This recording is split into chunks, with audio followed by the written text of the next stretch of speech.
Hello, Internet. Good evening. I just have one young fellow with me at the moment, in the form of Iman, who is busy constructing things. Yeah, What? you know me. Yes. How's it Busy going, lady. everyone? Long time. Good to be back on a Wednesday. Yeah.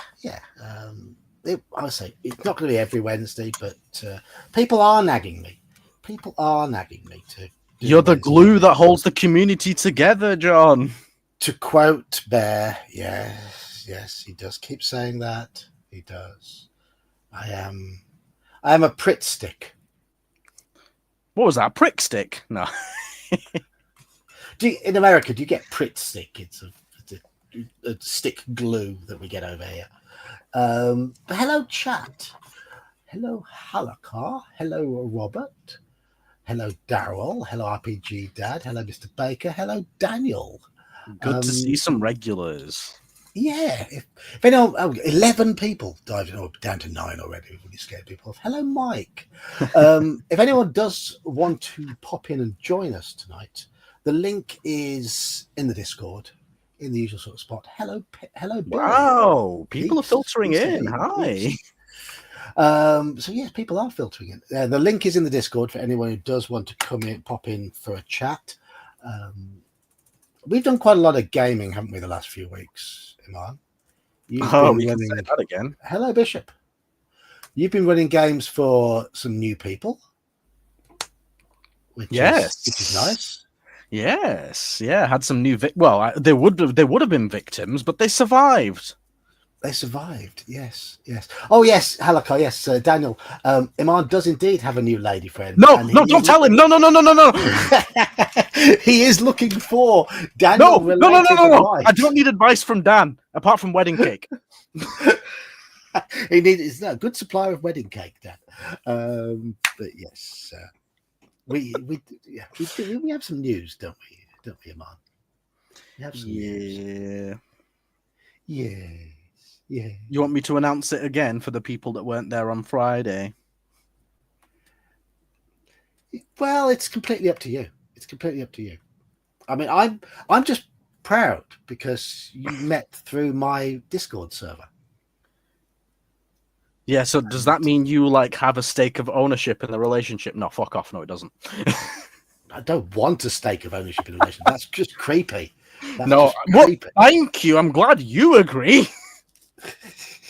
So it's nothing to do with it. I like to think that my Discord helped bring you together, but as far as I've just said, you were both on the Discord, you were chatting away, and you've got on, and that's good. That's good. I think I have to read. No, Yog. Yog Sothoth, more like. Yeah. Yog Sothoth.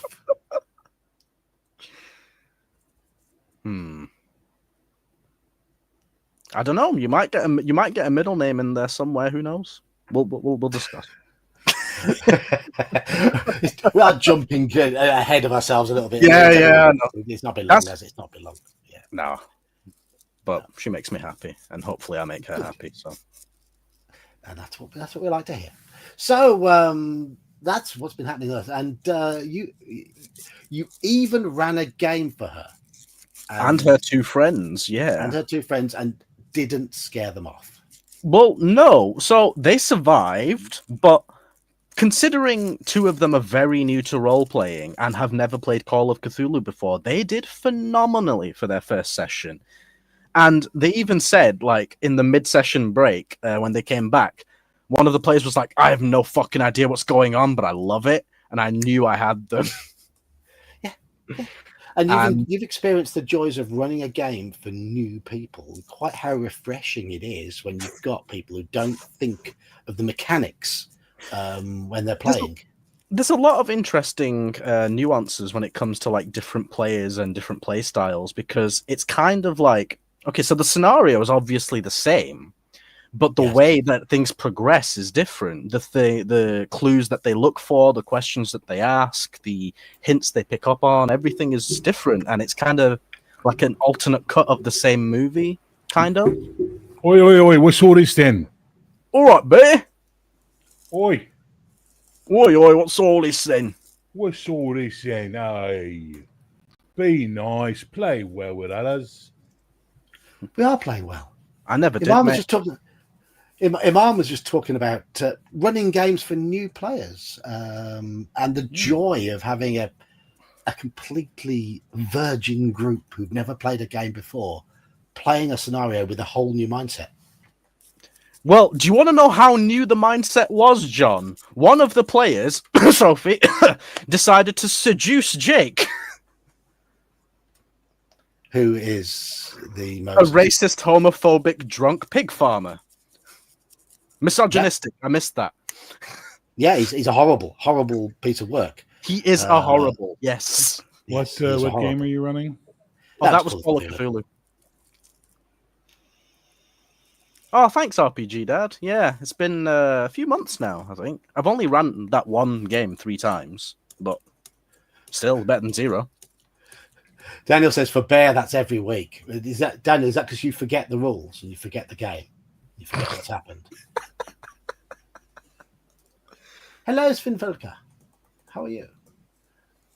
But yes, Iman started running games, which is always good. We've been a bit stop-starty on Saturdays recently because various reasons. People have been away, and so hopefully Merp will be back on this Saturday. That is the plan. And it looks like we have got an OSE game for this Saturday coming. And I don't have work, so I should be able to play in it. But I'm trying to get Saturday evening's OSE later group re-energized and going again. But it has fallen flat the last couple of weeks because people just haven't been available. People haven't been there. So we're going to get back into a bit of a routine. Since you started working Saturdays, obviously with your recent employment thing, it sort of died off on the every other week, didn't it? Because every other week you still had MERP, but then when it came to the OSE, it was just it kind of fell to the wayside, didn't it? So yeah, I didn't have time to be running all these extra games, but well, I should hopefully have the time now. The new staff is all in place. Hey, and I have reduced my Saturday hours to as few as I can get away with, which means alternate Saturday afternoons. That's the plan, but I still might get the odd call to go in, which I have had a few times recently, but that's just the way it is. Just not Cthulhu's call, unfortunately. No. Yeah, exactly, Halakar. The best thing about brand new players is they aren't depending on hit points, skills, abilities, etc. They're often to think more like a person playing them than a collection of stats and equipment. Yeah, that's one thing I'll definitely give them credit for. They weren't thinking, oh, well, what skill can I use in this situation? It was just, what can I do? That's exactly as it should be. And I think, I've said before, I think players go through phases. They start off like that. Then they start to understand the rules of the game. And often they go through a more mechanical phase. Then when they become more experienced, they sort of loop back again. And realize how it should be, in my opinion. So is that your experience, Bear? Are you still working? Yeah, or are I'm you still working, actually. Sorry. Okay. No worries. Nature of the beast. It's before 5 p.m. here, so sadly I'm still at the job. You work from home, though, right? I work from your mother. Come on, man. What? Gen X, it's our number one go-to. You just got to accept it, you young fellas. You can't get all pissy about it because it's I'm not offended. Real. I'm just like, come on, man. You're better than that. Your humor is better than that. So not better than that. I'm so not better than that, brother. I think your mother. No, what you did on Friday to Saxius, that proves that you're better than that because that was hilarious. What did I do to Saxius on Friday? You did a Saxius to Saxius. Do you not remember? Dude, I smoked a lot of fucking weed when I was your age. Now, what the hell did I do? So Saxius was going off topic, and you brought him back on and said, that's how it feels. Oh, okay. Well, there we go. You don't remember that? Vaguely. That was funny as fuck. So you have to understand, I don't remember much ever, for the most part, except when I do, and then it's like a crystal clear fucking memory. That's fair. No, that feeling. But yeah, it's just an age thing. Just an age thing. It really, really, really is an age thing, and that is to be sure. That is to be sure. But yeah, no, I love new players. New players are great because they have enthusiasm and they're not jaded like old fucking players. Do I still count as a new player or not? I don't No, know. God, No. no. No. Good God, no. Not even slightly anymore. When did you say that ship sailed? I don't know, like one campaign in, maybe? I don't know. Well, that campaign was like 18, 19 months long. I never ever treated you like a new player in the Albana game. And I liked that. I just treated you like a player. Good. I did the same for Malachi. That was a mistake. I forgot I should have treated Malachi like he was special needs or something. Bless him. Bless his heart. It's not for lack of trying, mate. It's like I no, definitely we didn't trying. He didn't do shit. All right, Malachi, what's your character do?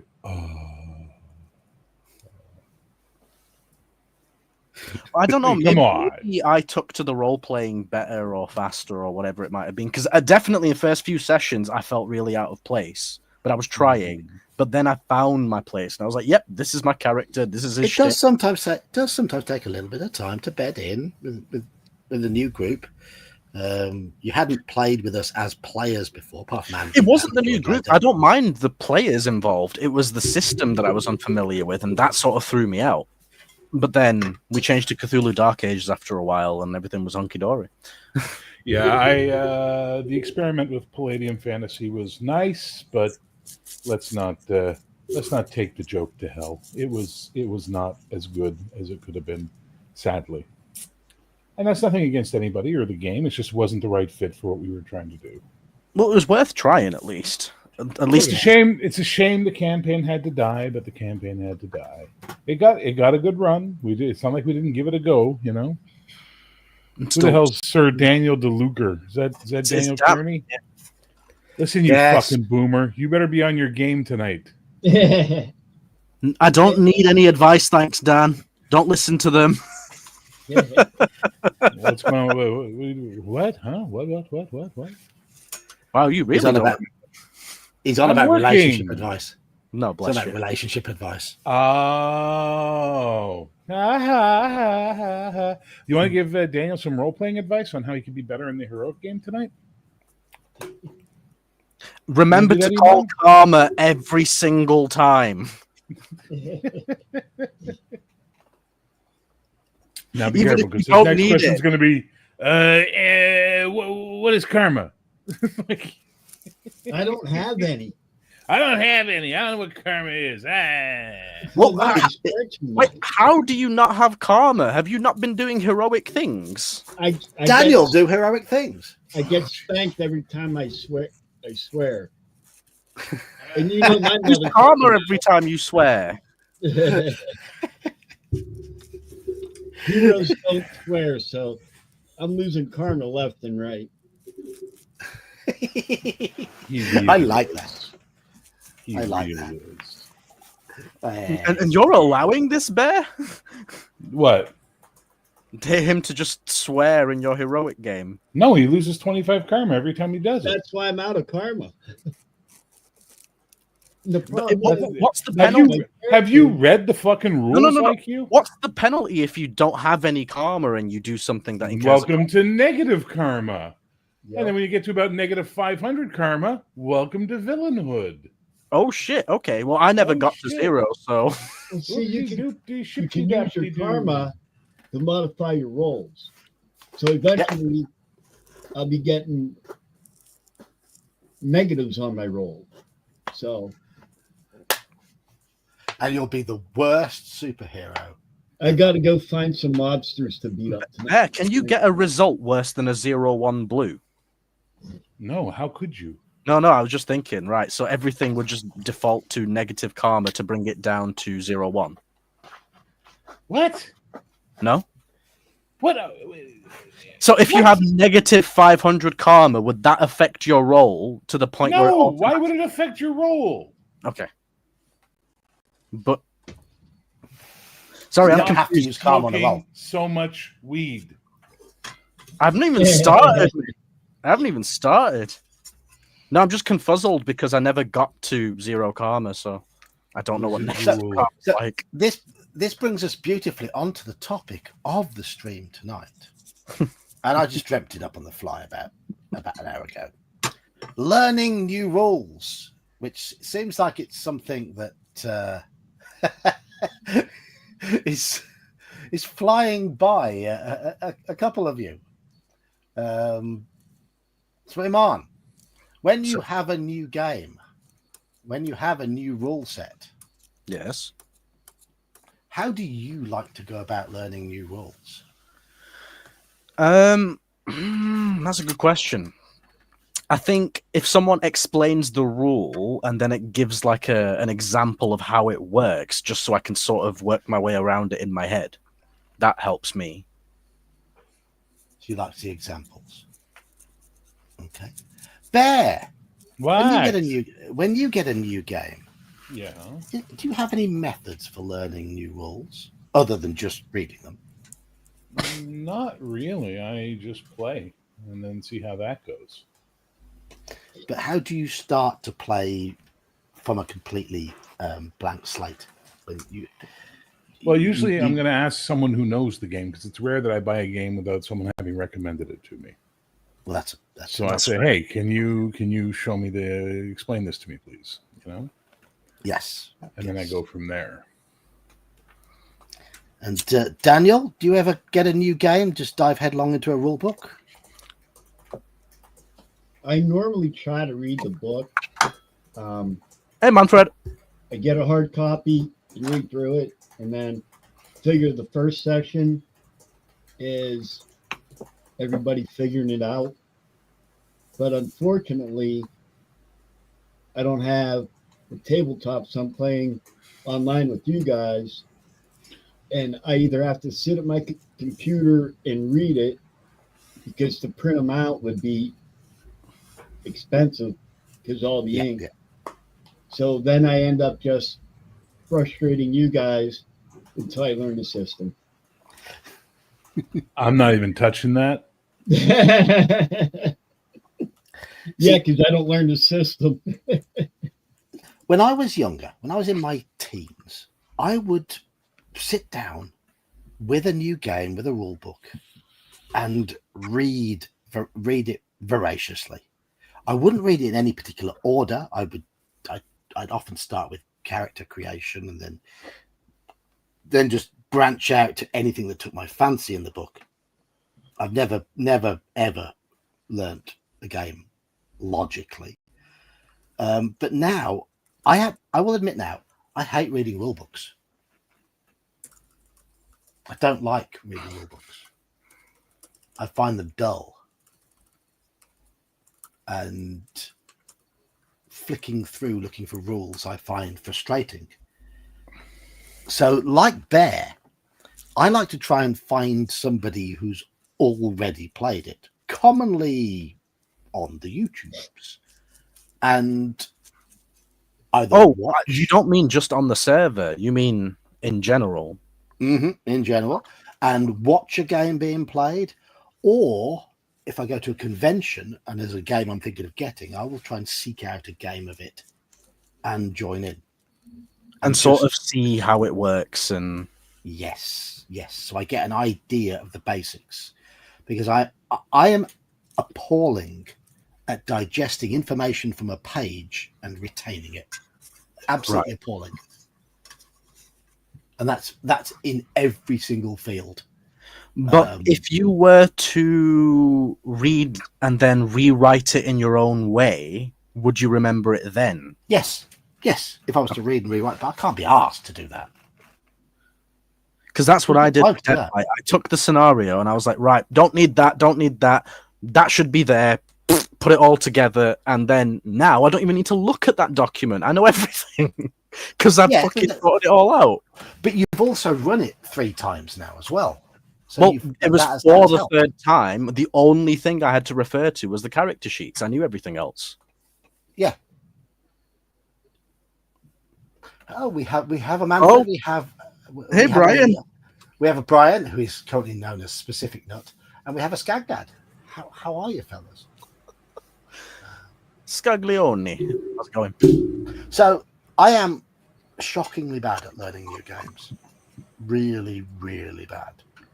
And what doesn't help is I will read a page of a rule book and it just won't sink in. I'll get frustrated. You want to join us, Saxius? Hello, it's Saxius. My mind will wander onto other things. And then, I mean, for example, when I look at the One Ring rule book, I've read the first couple of pages of the starter set. I played in a game of it. I've watched it being played.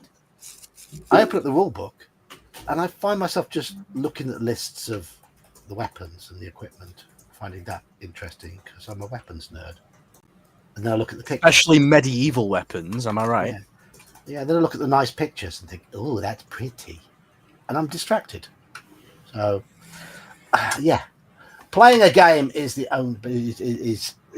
best way to learn new rules, but we go all the way back, and when we were all new, some poor sod had to be the first one to read the rules, or at least try to. Yeah, and that was me in my teens. Yeah, sadly, I'm dyslexic, so reading this shit is a pain in the ass. I don't have and that. Let's be honest, I'm going to be dead honest with you. 90% of these guys can't write to save their fucking lives. Yeah, Like, let's just be honest. Might be a fun game, might be a great concept, great idea. That's all well and good, but when it comes to actually writing, oh Jesus.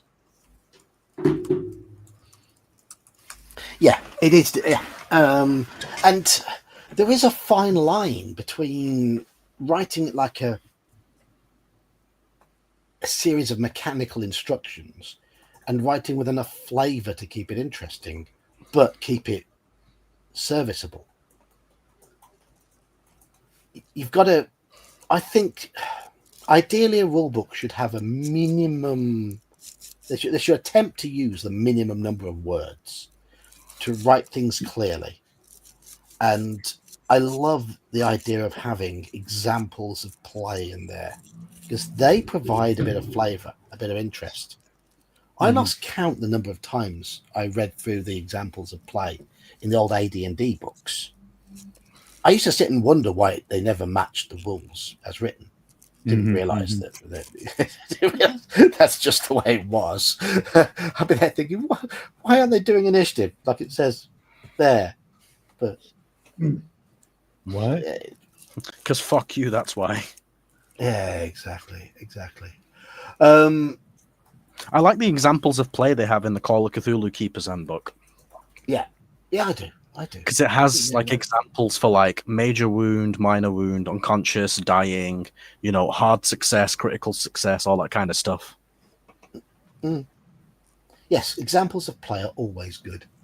Let's have a look at some of Manfred's tired, so unfortunately he's going to have to spaffamongulate. I've never heard of that word before. Have you just made that up, Manfred? George says, just make it up as you go along. Most players don't read the rules anyway. Yeah, I've been known to do that. Bishop says time limits are bad for learning new stuff. Yes, they are. But unfortunately, unless I have a time limit thrown in front of me, my mind doesn't get onto the topic of the game. I have a problem where, and I can see where this frustrated you, Bear, with Codex Albana. I don't tend to think much about a game I'm playing or running between sessions. Yep, and that frustrates the living shit out of me. Because I've always said players are the ones. Oh, am I muted? No, I'm good. Okay. Players are the ones who have it easy, right? They don't have to do shit between sessions. Mm-hmm. The GM has to prep, has to make sure everything's in order. He's got to look at all the questions, things like that. So the least players can do is discuss the game a little bit and talk about ideas they have to keep the energy going. Especially when the game's got a month gap between it, like we did in Codex Albana, or sometimes 3-month gaps, right?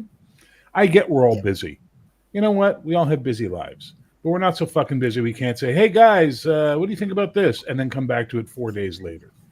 As a friend of mine who's been playing my campaign since college said to me, he goes, people will make the time for the things they want to have time for, and they will beg off the things that they don't want. And that is a sign to me. When players don't show any interest between games, it's telling me that they're not really interested in the game. Therefore, I lose my enthusiasm. Well, interestingly, I was the first one to do the blue booking, and I thought I would have been one of the last. See, when I run a Tuesday Call of Cthulhu, I know the players talk about it between sessions, but I don't think about it. Not typically until about 2 or 3 hours before I'm due to run it. Then my mind goes focus, and I'm like that with games I play, games I run. Unless I have a deadline. In fact, I'm like that with everything in life. Unfortunately, I run a pub quiz every Sunday night. I don't start writing the questions for that night's quiz until about 4 o'clock on the day of the quiz. Can confirm. I don't. My brain doesn't zoom into anything until that deadline is flashing in front of me, saying, "I need to be done now. I need to be done now." It's why I did shit in my degree, my dissertation.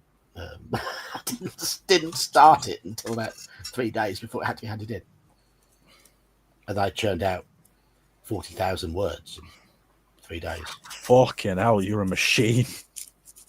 But I am when I get going. It just takes me a lot to actually get me going, which is a problem.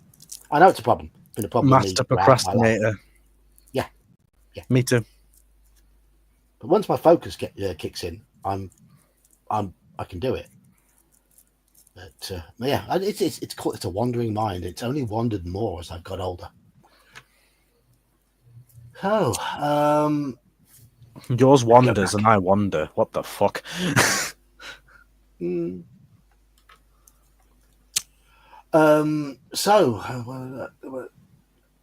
So for me, a time limit is necessary. I know it's bad for learning stuff, but it's necessary for me. When you say time limit, you mean deadline? A deadline, yes, a deadline. Like when you give me a deadline for Deadlight, it actually kind of helped. Yes. Yeah. Halakar learned by reading one of the basic sets, probably the red box on the school bus. I could never reproduce anything like that from memory. I did play the solo game in it. Andy says, rules? We don't need no stinking rules. Yes, the red box basic D&D was well written. That was one of the great things about early 80s D&D. You had a really good basic set in the form of that Mensa red box. It talked you through it. Hello, Thuxus. Hello, Michael Stronghold. We're getting all the regulars coming back. Yeah. I told you, they missed the Wednesday streams, mate. It's for me, Michael, with regarding the chatter, I tend to zone in and zone out. I have to be in the right sort of mood for small talk.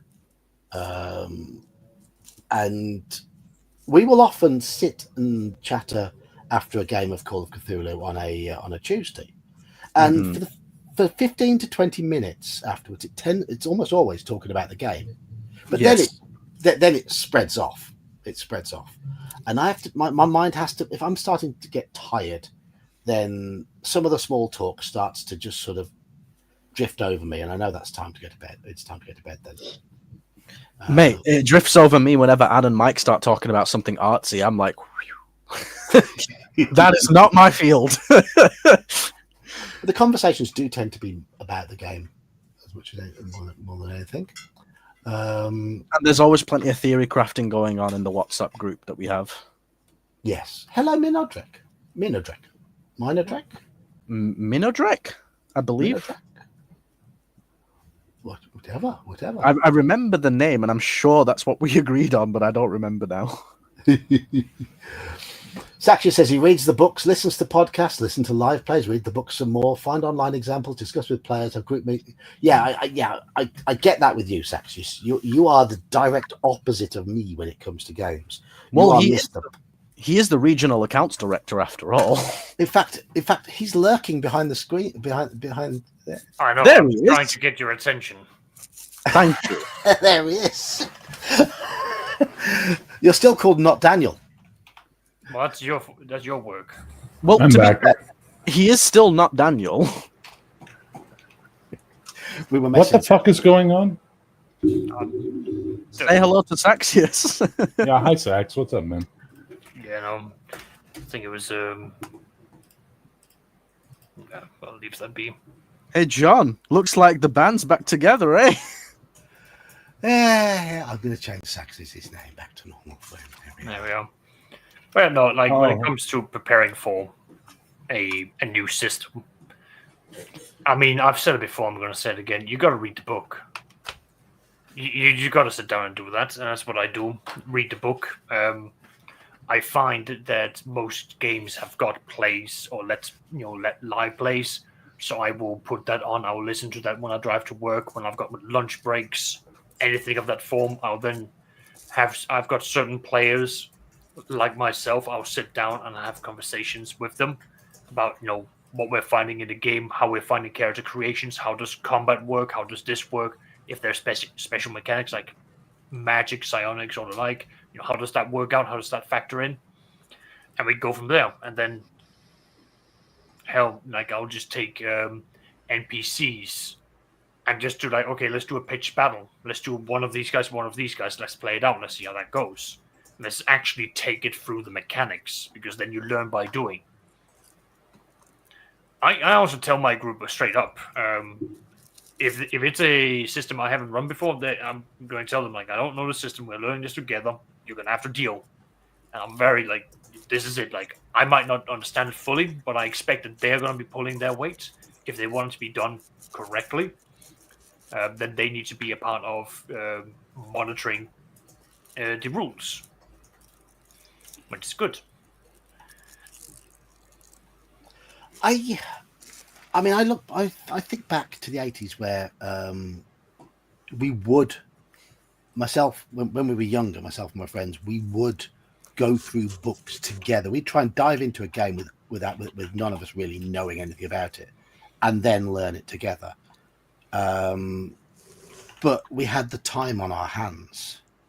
Everything seems to be a little bit. Well, people expect more organization nowadays.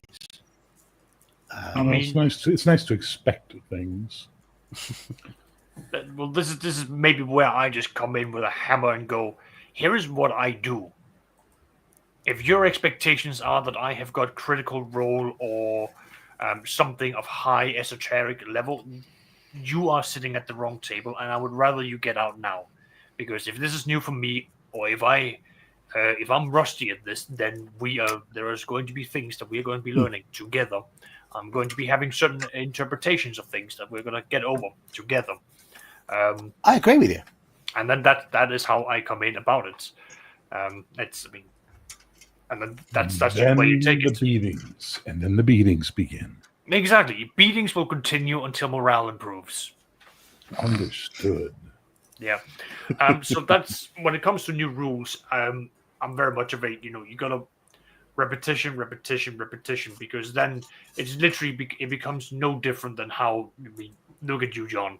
You've got your 1E rules inside out because you have been doing it over and over and over. It's the same mentality. It's the same thing. It's the same thing that we do in most of our jobs. You just got to remember through repetition what you need to do. So you end up in that space. And yeah, At what point though do you sort of some systems are very, very rules heavy, rules intensive. yeah. At what point do you sort of turn around and say, enough is enough? I don't want any more of that. I've got the basics in my head. Let's just go with the basics. Or does it depend on the system? Well, I got to understand what you are trying to ask here. Because when you say, what I'm hearing is, when does the rules become so much that it becomes difficult to play? Is that what you're going for? I mean, you've not played in one of my Call of Cthulhu games, and I think something Iman noticed is when he got a rule book and started reading it. How much did you notice that I leave out of the rules that are in there? Hell of a lot. Yeah. I just use the framework. Yeah, but hell, I do that in Heroic, a game I wrote. You know what I mean? Like, come on. But because for the most cases of what will happen, the framework is what you need, not the nitty gritty stuff. That's like few and far between, really, isn't it? Oh, cheers, Mercurius. Thank you. Thank you very much. What is the nitty gritty and what is the framework? Because if we're going to be... Oh, I think they're all regulars. Coco B, Pedar Ruane, Mondo Hand, Mike Percival, and Mike Dymart. Nice. Yep.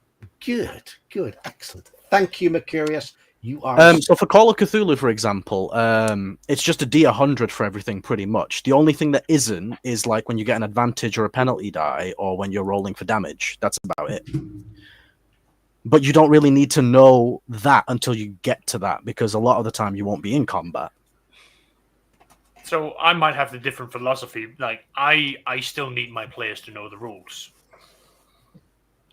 Because I want my players to know what they can do. Yeah. That's what I need my players to know, is what their characters can do. Nothing, and I mean nothing, drives me more insane than this question. Well, I want to try this. What does that do? I don't know, it's your character. No, like I've got to back that up 100%. Because I operate from the framework. I've got 3 to 4 hours for us to have fun.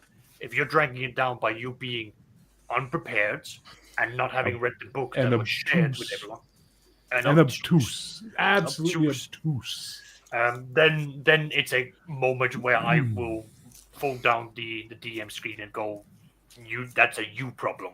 That is you to deal with. You know how this works. Now again, new games, I've got more leniency. We've got some time, but by session number 5, you should be having an idea of what's happening. And now I get not everyone wants to read the book, but you get what you sow. If you do not learn what your character can when we are in on session 10, session 20, I am not going to be sitting there reading out the rule book for you, and I'm just going to be telling you, I don't know, you figure it out, and you lose your turn. Or you can hit and roll, and then you move on. I've got other players at the table, and I'm not wasting their time. So that's when the sessions or campaign or whatever has already been established. But what about when you're just starting out? Yeah, but I've said that already. 5 sessions. You as a player, you gotta know what you're doing. You're playing a wizard, right? You better know how magic works in this system. If you don't have interest in sitting down and reading okay, so let's use Call of Cthulhu as an example. We have magic points as a stat. We never used it until literally like right at the end. So obviously we've never used the rule. We don't know the rule, right? So then it comes, okay, what is the rule? Because they never came into play. Yeah. Okay. There was no point in us learning that rule because it would never have come into play. And obviously we wouldn't have known that. But then when it did, that's when we learned it. But so this is where you and I are going to be opposite on that, because I would expect my players, if they have got the interest of doing magic, you got to know how it's working. Even in Call of Cthulhu, where it's like, oh, it's not going to be happening that often. Okay, well, you want to ever cast a spell. Well, no, I as someone who's read the rule book, understands the rule, but I'm not sure if anyone who hasn't did. No, my point is, if it's something that's introduced late into the game, then the game master can control what is and isn't introduced. And if it's not something that they want to introduce, then fine, they can opt out of it. If it's something that is introduced in, and a player wants to do it, then that it's on the burden of that player to understand it. If a DM is introducing a mechanic, then it is their responsibility to understand what it is that they are presenting. If the player is leaping out and going, I want to do this, it is their responsibility to put some investment into that. Yeah, no, so this is more the first case scenario where it's like the DM has to we've never come across this. He's never explained this. We should all know. We're all on the same page going forward. Well, for me, it's like what Halakar says. If someone says, hey, how does this work again? That's a completely different story. And I'm more than happy to take the moment to say to the player, hey, okay, this is how that works. But when it's, what can I do? I can't, what's this? It's like, oh, for God's sake. Like, why are you in my game? Get out.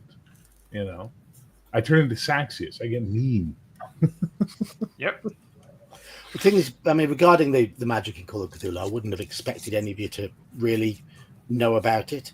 And in the instance with that campaign, it's merely because you found a ritual which you then needed to use that same session. So no one would have had a chance to go away and read any magic rules because you didn't know you were going to get this ritual. Which is my point. So when we came across it, it was like, right, now we need to know how this works. Let's figure it out. Yeah. She's fine. Well, I knew the basics. So that. Well, I knew as well, but yeah, other players might not have, and that's fine. Because again, obviously, I was looking towards becoming a keeper at that point. I still am, because I'm still a newbie to that. But having read a lot of the rules, I'm like, oh well, obviously I know what it is, but I can't assume that everyone else have read the rule book either. Well, you've run 3 games now, so you are a keeper. Well, no, but becoming a keeper, you are a keeper. No, so when you bought me the rule book, I'd never ran a game. Oh, true. That's true. Yeah. And so I was reading all this and familiarizing myself with it for when I did eventually run a game. Thank you, no Saurian. But because of all that reading, by the time it came to that point in the campaign, yes, I'd already ran games, but I was also familiar with those, nitty-gritty mechanics that we'd not come across.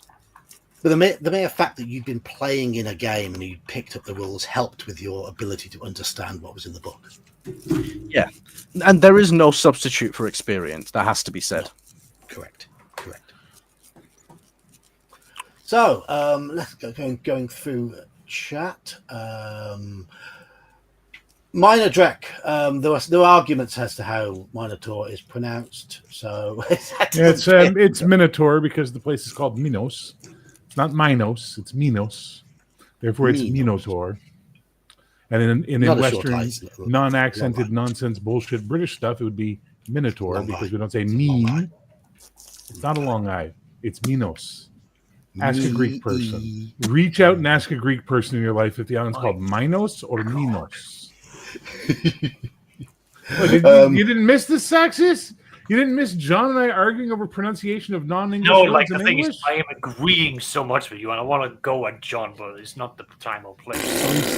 What do you mean? It's always the time and place. No, let me just my popcorn. For Christmas, I'm gonna do something. If I have money available, John, I'm gonna get you a T-shirt that says "King Pedant the First," and you'll be able to wear that everywhere, and people will know what the fuck they're dealing with. Yeah, that would be perfect. Daryl, yes, I think everybody. I think that was. Yeah, I liked them. I'm gonna disagree with you guys on that. I liked them. Holy shit! Bear likes something about D&D. I like D&D. I've always liked D&D. What's wrong with you? No, it's just sometimes you say you hate it, sometimes you say you like it. No. I like D&D. I just think there's better fucking games out there, and I'm sick and tired of every RPG conversation just degenerating into fucking D&D. That is fair. Imagine if every time you talked about a car, all they ever talked about was a McLaren. But you wanted to talk about a Porsche or a Ferrari or a Lambo or even a fucking Chevette. But everybody kept bringing it down to a McLaren. Would you want to be in those car conversations anymore? No. Probably not. No, you would not. You'd be really annoyed and be like, fuck McLarens. I like McLarens. See, pedant. Moving on. Also, second edition was my favorite edition of D&D until I discovered BX, and then that became my favorite edition of D&D. Because one, it's the easiest one to teach players. Two, it's the most modular, so you can do as much modification to it as you want without breaking the whole goddamn system. And three, it's not AD&D. And AD&D is for old men and pedants. You've got a new vape there. That's it's excellent. Yeah, I don't like it. It's an Oxford my old excellent, one, isn't it? my old one No? died. Or is it a I good promise vape? this one died, right? The battery in this is Oh, gone to death, and Vaporesso. I love this one, and I love this one, but they didn't sell them anymore, so I had to buy this one. It's fine, but I don't Wait, what? care for it. My vape store does not carry the Vaporesso anymore. They now carry the what's it, XOXVA. That's Oxford. So it's an Oxford excellent. Yeah. And This it's one. fine. I wish it had a bigger pod, like a much bigger pod, because that's what my Vaporesso had. It had like a 4 milligram pod or something. Yes, Sean. My filthy whore mouth. Ooh, I'll see you at Claricon, big boy.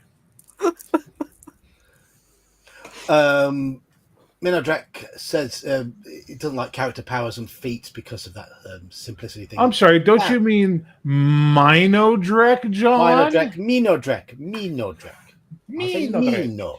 Mino. I am Minodrek, vampire of the islands. Blood prince of the Aegean Sea.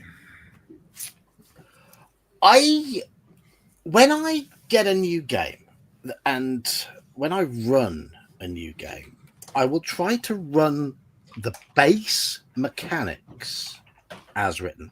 I'll ignore a lot of what I consider to be superfluous, but I try and run the base mechanics as written before I start, so I understand how they function before I start bolting on my own little bits. But I like it to become something that backs up the role-playing, ROLE, rather than vice versa, rather than role-playing back up the rule-playing. So I get where you're coming from. I'd rather just have lots of the role-playing and then have the mechanics come in as and when needed. And I like games that are quick and easy to resolve so I can get on with the good stuff. I want meat on my games. I know you like meat. I want meat. I want blood. I want gore. I want. Holy shit! No. Charlie Kirk was shot and killed at a Utah Valley event. He passed about half an hour ago. I've been watching that. That's why I haven't been right-wing commentator who would go to universities and debate people on woke and SJW stuff, and someone shot and killed him. What? Yeah, he got shot in the neck at University of Utah, I believe. The suspect is not yet in custody. Oh, that's nice. No. Oh, so shit's going down in America as well. Yeah. Oh, dude, I'm telling you, like, fuck. I sorry. And sorry, he was awesome. Apologies. Sorry. I'll shut up. He was awesome. Anyway, yeah. So anyway, back to role-playing games. Yeah. Oh my fuck. It's crazy. I think there are so many good games out there that we never get to play, especially as older gamers, because we just don't have the time like we did back in, college and high school and that sort of stuff. And it's a shame because there's a lot of games on this shelf that I've read, I own, but I'll never play. And that makes me sad. You know what I mean? I wish I was young again so I could have all that free time to play games. Yeah. And the patience and time just to sit down and digest the games and enjoy reading them.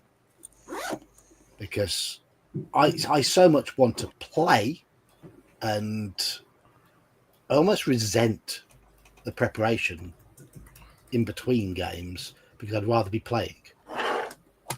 But it's weird. It's weird. Because No, it's understandable. I mean, because you got work and family lives as well.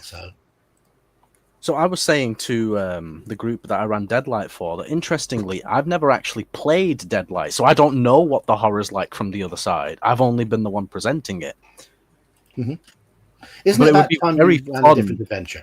It's about Well, time I you mean, ran a different adventure. I've been prepping other adventures, but that's for like the Tuesday group Yeah. Okay. because I've got a Saxius knows what I'm talking about. He sent it to me. Yep. So what's the next one? Bear's already mentioned Halakar's comment.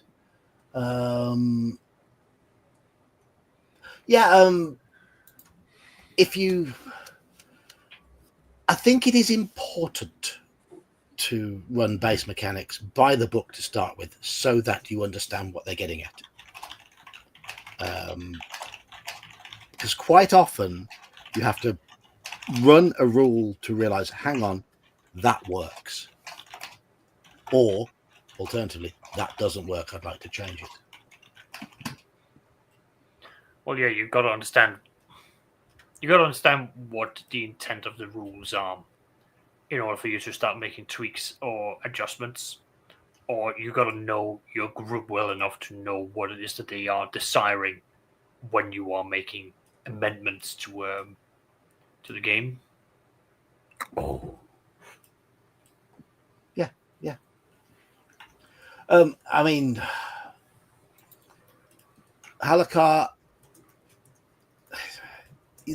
There was a lot of vagaries in early spells, but yeah, sometimes you have to just catch players when they start misinterpreting things. Sometimes they willfully misinterpret things and hope you don't notice. Bear, Yeah, thank what? you. Thank You're welcome. you. I'm working my way through chat, so thank you for that. I mean, speed factors were in first edition, but they worked very differently. And it wasn't. This is an example of me thinking a rule would be great, and then really not liking how it worked out in practice. And that was second edition initiative. I love the way it looks on paper. You roll the d10, you add your speed factors, your casting time, or whatever modifiers to that, and then whoever has the lowest goes first.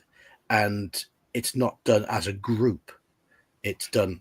I know it's optional. There's optional rules there, but if you do it this way, it's not done as a group. I found that teamwork pretty much went out the window when we ran the individual speed factors and stuff. So I didn't like how that turned out. It slowed combat down for me.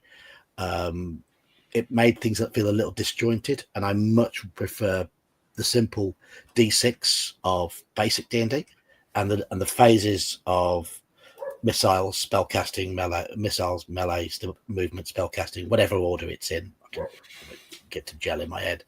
I think that works better. Prefer it. So but this is where it boils down to what you as a DM and what you as a group wants, because my groups are the utter polar opposites. I'm having discussions right now with my Saturday sci-fi group where they want to get, like, because it's a sci-fi game, there are guns involved. There is the idea of like suppression fire, movement, aims. Like taking aim is an action. It gives you bonuses. Being able to crouch down behind fields of fire and all these other things. These are all combat utilities that needs to be factored in. The only factor when it comes to things like speed is your agility or dexterity of your character, but the rest is down to the weapons and the positioning. These are the games that my group wants to have. Yeah, and that's what they want out of it. And we're now basically bringing in new rules where we say, right, the current rule says that you can only do one movement, one half movement, one action, and one reaction. Well, we're now going to change it up to that you get 2 half movements, and then you can you can do a full movement and a half movement, so you can move more around. Because we're finding that if we play by the books, you end up being stuck where you are on the map, and then that's it. You're not going to be able to get anywhere. That's an example, though, of you taking the rules as written and realizing that they're not working quite for you, but you've played them as written and realized they're not working for you. We have lost Daniel by the looks of things. And then making an adjustment to suit your group, which is in a rough way, but it's also because the way that the combat has been built, because you're then doing like, okay, a gun can shoot 100 meters before you start taking penalties. If you are on a battle map or in a battle grid where there is 100 squares, you are not moving around a whole lot, which means that you're often going to be in very small, confined areas. And now all of a sudden you don't want to move a whole lot, because if you close the distance, you're going to be at risk of your enemies having more benefits. So the problem becomes that you almost have to go into a theater of the mind, which then makes it really difficult, especially with my groups who are a very precise lot. So in order for us to combat that, we basically say, right, you get 2 movements, one's for free, one's a choice, and then you get an action. That's in order for us to basically, go on. One of the things I can't stand hearing, and no offense, I mean, you guys do the game the way you want to play, obviously. I really, really, really, really think one of the worst things I see in games is, oh, yeah, but if movement costs my action, then I can't move. Well, maybe some rounds you don't need to fucking cast a spell. Maybe some rounds you don't need to attack. Maybe some rounds you don't need to do X, Y, and Z, and you need to position for a better result or for more protection or a better angle or whatever the case may be. And we've lost that in games because now it's all like, well, movement shouldn't cost an action. So I want to be able to move, attack the guy, and then even I fell for it in Heroic because I wanted to make it more, dynamic in the way it plays. And I gave a movement action, an action, and a reaction, right? There you go. You can do all your shit, have a good time. But one of the problems is I run mostly superhero games. You introduce a speedster to the table, why even bother having a map? Because they can pretty much just teleport wherever they need to be, right? Because they're so fast, they can cover all the movement. I really wish I hadn't done that for Heroic. I like when you have to make a choice between acting or moving, right? And you can throw in rules like, oh, you can do a moving attack, which has a bunch of penalties because you're running, which Cyberpunk had stuff like that, which made a lot more sense.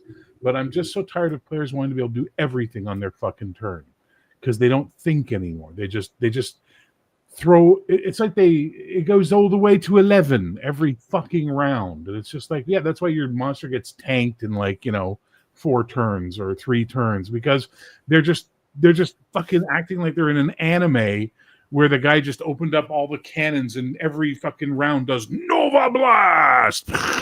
It's fucking tiresome. Meh. Hello, Sean. I've noticed. I did notice someone said hello, Sean. Hello, Mage. How are you doing? I've played in Sean's games, and Sean has a full grasp of. He's the only DM I've ever played with who has a full grasp of AD&D First Edition Initiative and calculates everything on the fly.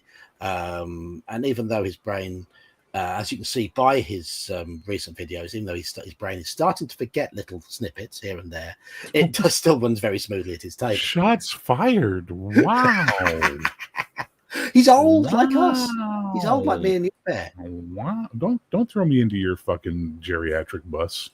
You've already admitted on this stream that you forget. Oh, I am old, but I'm not you old. You're like, you aged ahead of your time. You're like milk left out on the counter, my friend. That's what that is. Well, but also think about it, right? You're so small, it didn't have very far to go to get to your brain. So, No, that is true. Fucking ouch, man. Oh, I'm sorry. Were you feeling unattended, Iman? I can turn this all on you if you'd like. Yeah, please. Oh, yes, please. Give me attention. Pay attention to me.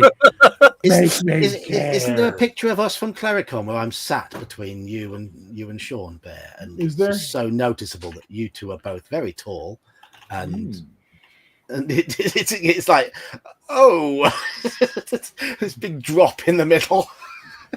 Speaking of which, is the young one coming or not? I don't know. Iman, have you booked your flight? Your silence says volumes. Yeah. Boy, I guess it's a good thing I didn't go to all the trouble of finding a fucking Airbnb for everybody that wanted to come, and then they're like, I didn't even book my flight, because then I'd be on the hook for all that bullshit. I know Iman was talking about possibly staying with Slam, perhaps, and heading down with him. Is that I don't know if anything's ever come of that. But... Grumpy old Slam? Well, Slan will be staying at the same hotel Mike and I will be at. So, yeah. Okay. So it's up to Iman to get that sorted. He won't. So, So anyway, I'm still going through chat. Hello, Jeb. Just noticed you've snuck in.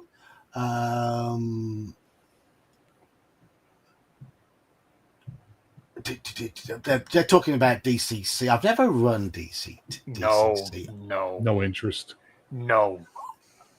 That is a waste of my money.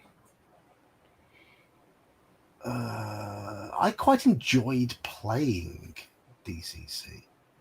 Hello, Richard. Hello, Richard. I'm 12 minutes behind at the moment, so Mage, yes, second edition Speed Factors Initiative is a real slog. I agree with you, but I never got into the 2.5e combat and tactics. Halakar agrees that individual speed factor may be realistic in group strategy. Yeah, correct.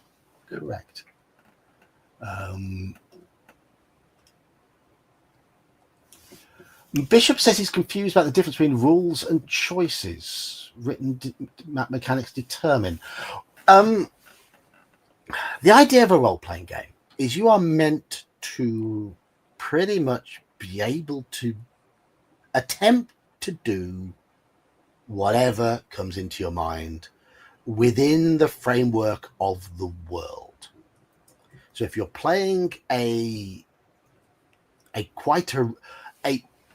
almost real worldy game like Call of Cthulhu, you'll be making a lot more mundane choices. You simply don't have wizardy sort of stuff available to you vast majority of the time. But in a game of D&D, for example, or a superhero game, your characters will have more powers. And even though you can do whatever you like, a lot of players will default to these powers, start thinking within the framework of the rules. Now, what I tend to prefer, and I think Bear, I think you sort of lean, you want players to declare that they do something. And then declare. I am like before initiatives rolled. No, but when it comes to the player's turn, I might be misjudging you there. But what I like is I like the player to say, "Okay, I want to do this," and think of something within the environment, within the described environment, and then leave it for me, the DM, to then say, "Okay, this is how we're going to work it within the rules." Oh fuck no! Make whatever roll. You no. You never know. I prefer that. That's how I prefer it. I don't want players to think rules first, and then confine their choices to what is stipulated by the rules. You can still work with the power of the rules to role play your character. You can, yes. Yeah. So you're going to be playing something. Well, that something is going to be good at something. So you play into those strengths. You're going to have weaknesses. You're going to have character flaws. You're going to have ambitions. You're going to have fears. You can. I did say it depends. It depends on the game. It depends on the game world, the game environment. I mean, yes, and how the characters are created. Yes. But regardless, what I'm saying is generic. It's agnostic. What I'm saying, you can apply these ideas to almost any system. Your character has something that they are decent at. Well, that's what your strengths are. Play into that. They're going to be mediocre at other things. They're going to be bad at others. You're not going to be playing a Mary Sue. True. So you can still play. Go on. I think if there are less mechanics associated with your character, less powers, less magic, then I think you are more likely. I think that's quite liberating for a player. No, personally, because that's... they tend to think more about the environment rather than the mechanics of the game. I will have to agree to disagree, because that is nowhere near the sight that I'm seeing from my games. Well, you've already said that your group are quite they like preciseness. But they like preciseness, but they also want the ability to do things. They like frameworks. Like let me take one of my other players. When I presented the concept to him that he can crossbreed monsters and create his own horrifying hybrids, he was excited because now he's got a framework that he can build upon to do that. Mhm. So there you go. These are rules that he's now got. He doesn't have to sit and now, go like, oh, Oscar, can I do this? And I have to sit and now research, well, how am I going to go about this? How do I wing that? How do I not break my own game? He now knows that this is something that can be brought out. See, I make up a lot of those sort of things on the fly. But Yeah, some things you don't need to have. Like one of the things and it doesn't work for me, and I get it. Some people, it's how their brains work, and it's what they want to do, and I respect that about them. But I'm not one of these people that I need a mechanic for everything, or I need a breakdown explanation of everything. I want to live in a world. When I was younger, I did, but as I've gotten older, I'm like, I want to live in a world where I can just imagine shit, and like, so nothing I hate more, let's say, in a movie or a comic book or a story where there's a mystery, and then eventually they tell you the solution to the mystery. I always like it more when the mystery's still there, so I can speculate and come up with my own ideas, right? In rules, I feel the same way sometimes. I don't need step-by-step fucking rules for everything. I just need you know what, make a roll. Let's see if that works. Here's a target number. Good luck. It's why I don't play champions. It's why I don't play mutants and masterminds. It's why I don't play a lot of the what I call build-a-hero games, where you sit down with points and you buy this and you do that and you add this advantage and that tweak, and then I'm going to put this limitation that's going to give me 5 more dice of damage. I fucking hate that. That's boring to me. I like concepts. Someone commented to me. They said, "How come on the Patreon, all the superheroes you post have talents that aren't the talents in the rule book, or have hitches and perks that aren't in the rule book?" I went, because the idea of the game is that you make shit up when you make your character. If there's something in the book that you want, grab it, use it as a guideline. But if it's not there, make something up, confirm it with your judge, and move forward from there, right? So I don't need intricate systems. I just need systems that allow a little bit of flexibility, a little bit of here's your end zones, here's your boundaries, here's your rules. Have at it, Haas. Have a good time. So I'm different in that way. I don't disrespect those who feel they want the other thing, but for me, no. that's the sort of thing I was getting at when I was rambling about 5 minutes ago. Well, once again, I'm here to be the better version of you. Yeah. Taller, prettier, smarter, better spoken. Just Canadian. It just works out. I'm still trying to catch up with chat, by the way. So you three talk amongst yourselves while I go through chat. Okay. Oh, Can you put down the speed factor so we can see each other's faces and shit? Yeah. There Okay. we are. Right. So Iman, you didn't answer us. Did you buy your ticket for your plane ticket or not? Oh fuck no. You're not coming. You're not coming. Just admit it. Just say it right now in front of everybody so we can all hear it. No, I want to. Yeah, it's nice to want things. I know. you've got about 6 weeks, and flight prices will already be going up now. Aren't you supposed to be going through chats, John? I am. Yeah. Sorry. See,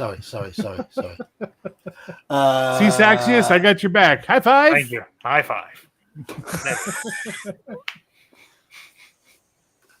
I mean, Halakar says here, he pictures those players as gunfighters in old westerns. They stand perfectly still in the middle of the street and just shoot at each other until someone falls.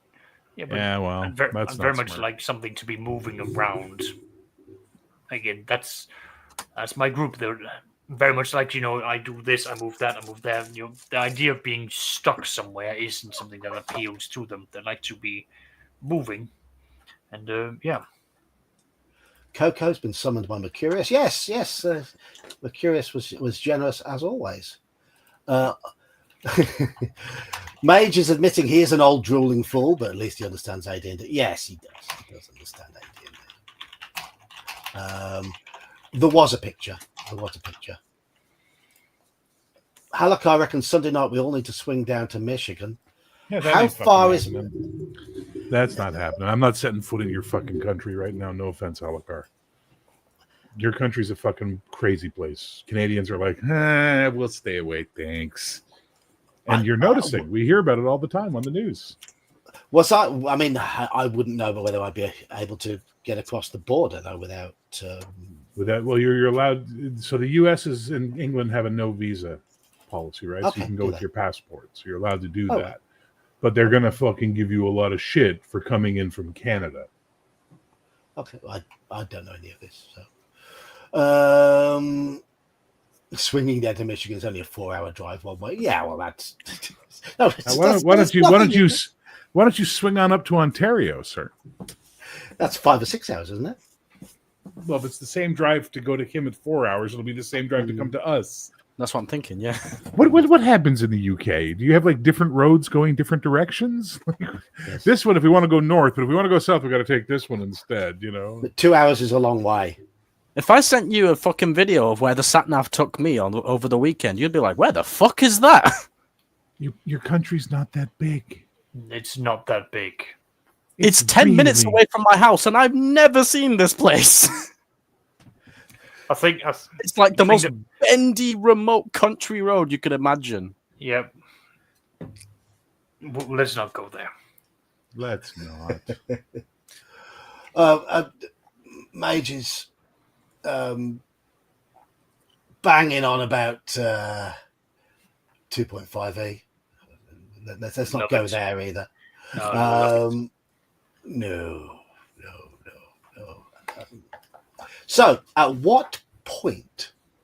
Nothing in the UK is 4 hours away except for maybe Germany. Well, look, if I was to go to Cornwall from where I am or up to the Scottish border, that's about 4 hours. I think Dear Cornwall's God. closer to like 5-6, to be honest.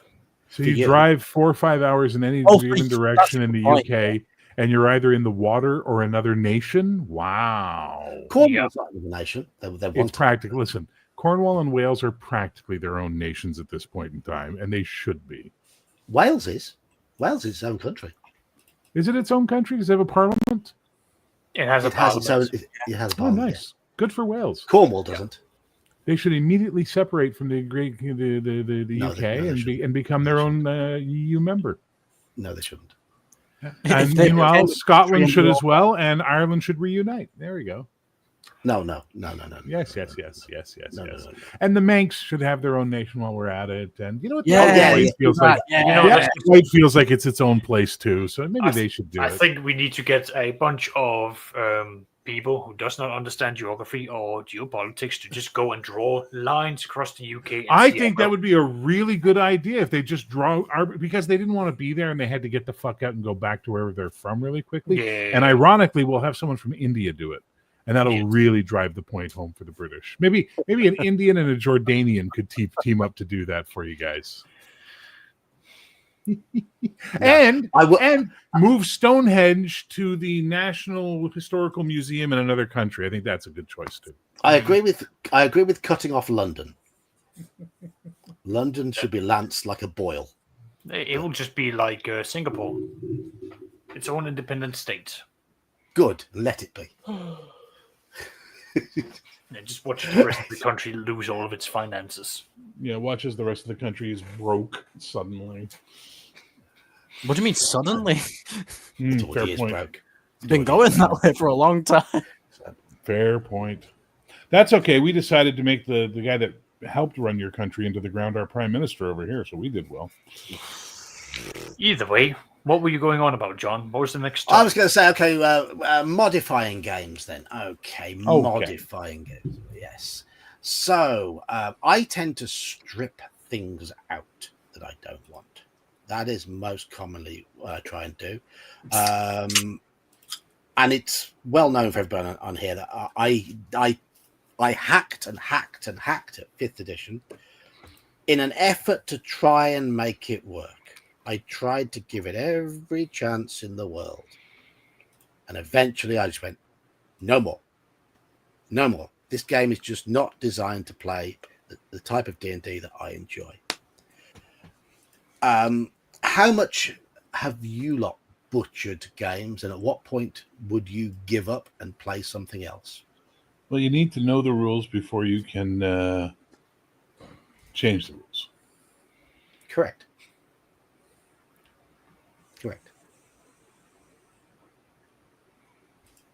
But at what point do you give up on a game and play something completely different? I have tried to make Black Crusades from Warhammer 40,000 work. it has been an absolute struggle because the whole idea of having people who are playing evil people and having them working together, even though they're meant to be from opposing ideologies, genuinely, if you go by the law, certain groups of them would never set foot in the same room unless you've got someone with a much bigger stick beating them to be in the same room and tolerate each other.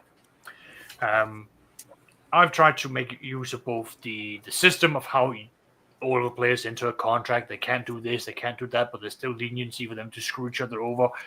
It has just never worked out. Just never come across players who seems to have the maturity and the competency to play evil campaigns of that caliber.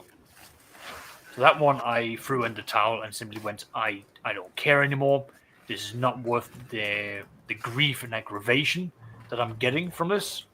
So I'd rather just throw it all out and say it's unsalvageable. Was that more to do with the game, or was that more to do with your players? Well,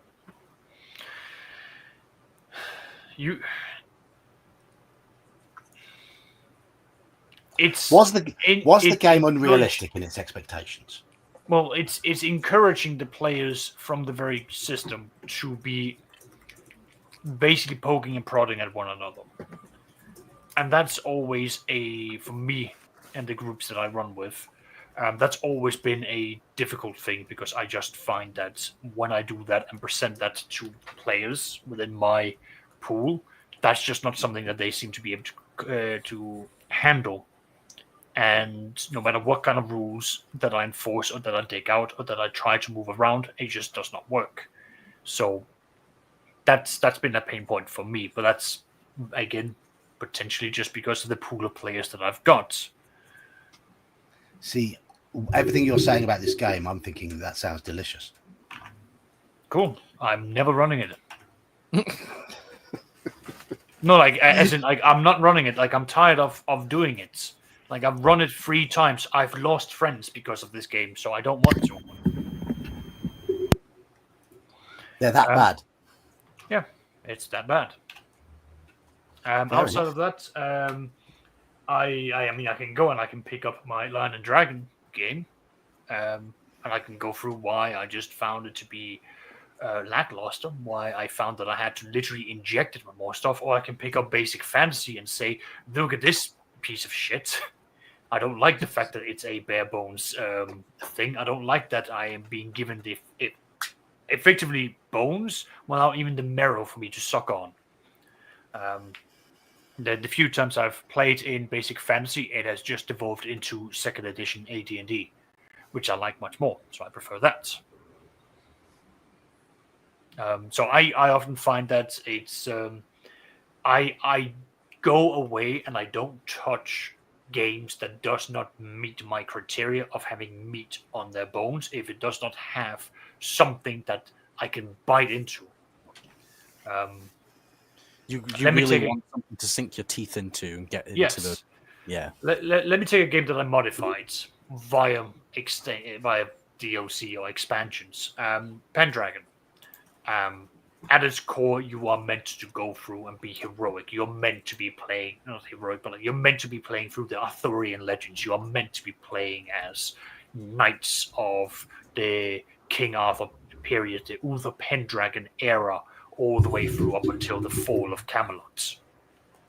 Really epic stuff. And I just found that my group got really hooked up on the concept of farm management and expansions, doing courtly meetings, arranging marriages, the obsession that some players would have on ensuring the lineage continuing was fantastic because it really those were mechanics that encouraged the players to engage much more in the world. Because if you don't have an heir, your house falls apart, they're gone. You have to build anew as a player. And you're meant to then invest into this house. I mean, I am planning to run Pendragon.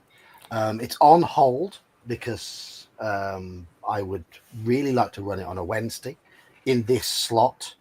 and I'm waiting for Andy to be healthy again, because I think Andy would be a real asset to have in that game. So it's on hold. Andy, get well, because I want to play Pendragon. Andy, get well. But, just period. Yeah, just Never, get well, never yeah. mind. Never mind the Hobbit's needs and wants. Just get well, brother. Yeah, I agree. We do want Andy to get well, but say Pendragon's on hold until Andy's well, because I envisage the game sort of having him there. I think it's something he'd be a real asset too. But from what I can see from Pendragon, that seems to be a really nice part of it, the whole lineage, and It's good. It's a game that intrigues me, and it is a game I started reading the rules to. I was forcing myself to read the rules, but Go on. The thing that I like about it is that you already sort of know what the consequences of failure is going to be based on the opposing traits thing. Yes, that mechanic looks lovely, and you have to basically role play whatever result you get.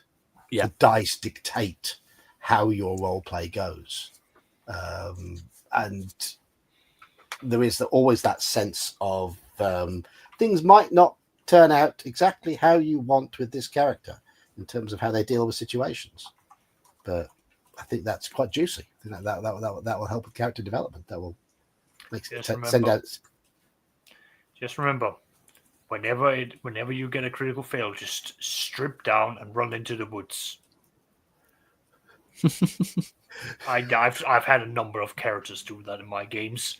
Fantastic. They become so passionate. They just go, I'm gone. Run off into the woods, and then new character. fair. I can understand that, Mage. Yes, but in Pendragon it goes beyond just sort of charisma and reaction. It goes towards things like you really want to react heroically to a situation, but your resolve gives out, and then your reputation will shift, and you'll end up losing a bit of your heroism, and you'll get more in the cowardly side of things. So your character is more likely to react in a cowardly manner Next time around. Yeah. Next time around, yes, and that's how it shifts. So it's not just to do with reactions. It's to do with how your character themselves, not just how others react to you, but how your character reacts and how their reputation is affected in the future. Which is, I think is nice. I think it's interesting, very interesting. Bear, have you played Pendragon? Many moons ago, I have it. I got really lucky when Chaosium sent me the box set and the core rules as review copies, which was really nice of them to do. But no, I haven't played the modern one. I played it back in like the 80s. No, like it's not 87? alignment either. It's there are. Are we talking about the passions? Passions, some of them, yeah. But they are dictated. They are dictated. There's so many of them. You have to weigh up the dice, and the dice can dictate the way you go. So imagine your alignment, the way your character sort of reacts and behaves, being dictated by probability, and the player then has to react with their role playing based on those probabilities. Sentience. Is that a game, Mage? Not familiar with that, no. No, don't know. I mean, I'm familiar with the concept of sentience, but I don't know what the hell you're referring to. But the player has the choice, but the player has the choice of weighing up the odds in situations, and the character may not react in quite the way the player wants, which is it's odd. It's odd. It's a sci-fi RPG. That's why I've never heard of it. Because it's sci-fi. It's sci-fi. But I would like to play Pendragon to is see a how lot it of turns fun. out. Again, there's a lot of things you can do with it. Anywhere from the players having to, because the concept that really drew me in is the idea of like every session is 1 year of your character's life, and then you age up, and then you steadily progress that way. It means that when you are going out and you're doing something, you are needing to complete that.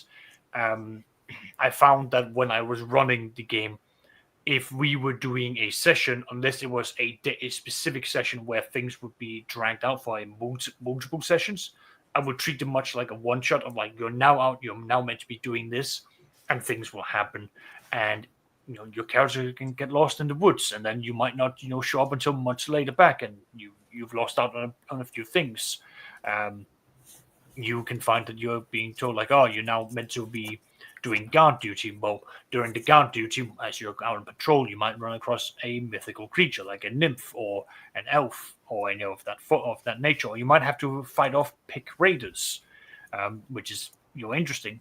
And then you've got the courtly intrigue where you want to be able to present yourself. You've got jousting, again, a chance for you to show your chivalry, your prowess, which gives a lot of. You go on, Bear. I gotta go. Supper's almost ready, and I gotta go stop in and say hi to DM James and them. But John, thank you for doing this. No problem, Bear. Do it once a month. Ease yourself back in. Just once a month. Get the band back together. Yeah, It's nice. It's nice. it is nice. I hate to say this because your fucking ego needs no boost. But you, with your mispronunciation of the word Minotaur, have created here a place where we can all get together, talk, and hang out, and Saxies can tell us to get back on fucking topic. It's special, and it should thrive. And I think everybody in the chat will agree with that one. And I certainly know the rest of the panel agrees. So, all right. Guys, it was a pleasure talking to you all again. You have a good night, and we'll see you all later. And if you're feeling up to it, we've got the second issue of the Old Smoke Stories on my channel at 8 p.m. tonight. Live Hero. Come check it out. Bye. Bye. See ya. Bye. Yeah, Minor Drex says he likes the Pendragon and Wandering Downtime worlds. I do as well. I think it's one thing that draws me. Wandering is a game that I want to play. Pendragon is a game that I want to play. Whether I want to run them both for any sort of length of time, I don't know. I think with both of them, I would actually rather play them. But it's up to somebody to commit to running them for a while. But if it ends up with me running them, that's fine. That is fine. It's all that time, as we know. When we're talking about where the Call of Cthulhu game is going to go once they finish the current scenario, and I am actually hoping that some of the other players in the group will step up and run a few sessions just to give me a little bit of a break before we decide which campaign before we decide which big campaign to tackle next, whether it be Beyond the Mountains of Madness or Masks of Nyarlathotep or something completely different. We shall see. But we are just finishing up the epilogue, the very, very last chapter of Horror on the Orient Express at the moment. They finished the main campaign. We're doing one of the side missions at the very end that takes place 90 years later. And can I bring us back to topic? Yes, of course. Right. So my point with Pendragon was that one of the things that I found myself modifying for the game was that we enjoyed the land management, because there was several sub-books that basically went into that, and that they found quite fun because it encouraged them to go negotiate with their neighbors. It encouraged them to go out and set up their own economies, find special ways of specializing. We ended up having some ridiculous moments, such as one player realizing that he was no longer in line to his descendants was now being superseded by another family member, who was then trying to basically swoop in and take the land so that his house would collapse. So he had to arrange of ensuring that his line stayed in power of that family. One thing, I mean, yeah, and all of this, it adds a real sense of gravitas to the game when you're trying to keep a bloodline going. Have you ever played? There's a video game, Crusader Kings. Have you ever played it? I know think of it. so, I have played it. Brian very kindly bought it for me on Steam, and I've played quite a few hours on it. It's like 20 to 30 hours, and I want to get back into it because I thoroughly enjoyed it. And it has that Pendragon feel to it, where the idea is you are creating a lineage in the game, and you're managing your lands, and you're trying to make sure all your vassals are happy and married off, and that your kids marry into the right bloodlines to cement political ties. But if you have no offspring, or your offspring die young, you're screwed. Yep. You're screwed. Yep. You absolutely are. It's a really deep game. It is a very deep game. So and if Pendragon, it feels to me that Pendragon will scratch a very similar itch, but just in a role playing game sense rather than a PC strategy game sense. Certainly. No, definitely. So I'd recommend it for that because it is fun. Pendragon is a very enjoyable game because you can do that, and a lot of the modifications of that was because we want to go in that direction. Yes. And yeah, definitely. So, I mean, Bear's now departed from the stream, but when we come to the bit which I think would have involved him in the stream the most, which is the writing your own game bit. Now, you might argue that the amount of changes that I made to 5th edition, I was essentially trying to write my own variant of it. And I'm so glad that other people have come along and produced versions of the mechanics that work so much better than I ever could produce. Adventures in Middle Earth and Shadow Dark, both based around the 5th edition mechanics, and both have produced both sets of mechanics produce a game that's a lot grittier, a lot less magical, a lot more perilous. And that's all my changes were trying to do, but they did it by stripping things out, which is the route I probably should have taken. But I don't think I was good enough in terms of thinking about the ins and outs and designing the changes in order to go as far as they did. Have you ever thought of designing your own games? Actually, Not in a million years. Shall we think about it now? You can go right ahead. If you were to design your own game, what would be the basis of it? Well, give me a genre. Let's start there. Let's go with fantasy. Go with fantasy. What would your perfect game have? What would it have, John? What's your fancy for that? What's the system that you enjoy? For me, I would like. People have talked about liking either a class-based system or a skills-based system. I'd like to find the fine line between the two.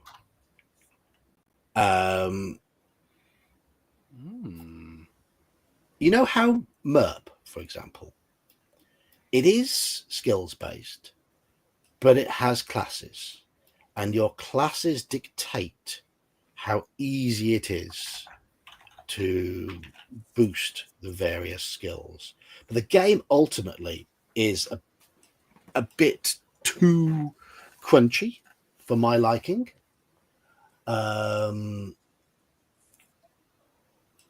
So for me, it would be very much a stripped down version of MERP with a unified mechanic of some sort. But it would have low magic, It would be very perilous, and it would have a real sort of early medieval feel to it. A lot of verisimilitude, and it would be quite dark and gritty. How easy is that to achieve? What sort of mechanics would we need to achieve that sort of thing? I don't know. I'm not a game designer. But I can honestly say nobody has ever produced what I would consider to be the perfect game for me. A perfect blend of those. Because I do like the flavour that's provided by classes. I do like characters having niches. I do like players having to think about party composition in terms of getting a job done. I don't like the idea that every character can do everything. I don't like a magic fixes everything type game. Yep. So somebody in chat, go out there and design me a perfect game. Thank you. Perfect games don't exist. Yes, I think I'm with Omenal on that one. Just certain games that lean better into certain tropes more than others. Yeah, correct. And if I was designing a game, it'd be absolutely packed with tropes. I'm actually not good at coming up with new ideas from scratch. I'm a very reactive DM and a very reactive player. I'm not very proactive. So we all have different strengths.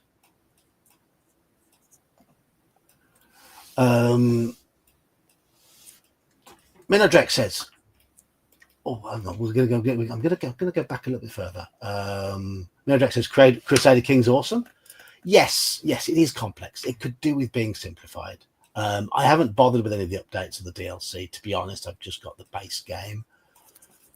Mage says we don't need any more new games, especially when there's clones of things that exist. I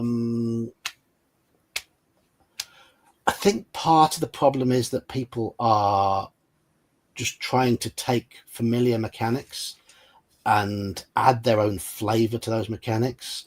I think there's got to be room for new mechanics somewhere, or adaptations to mechanics to give what I'd like to see, but no one's ever come up with it.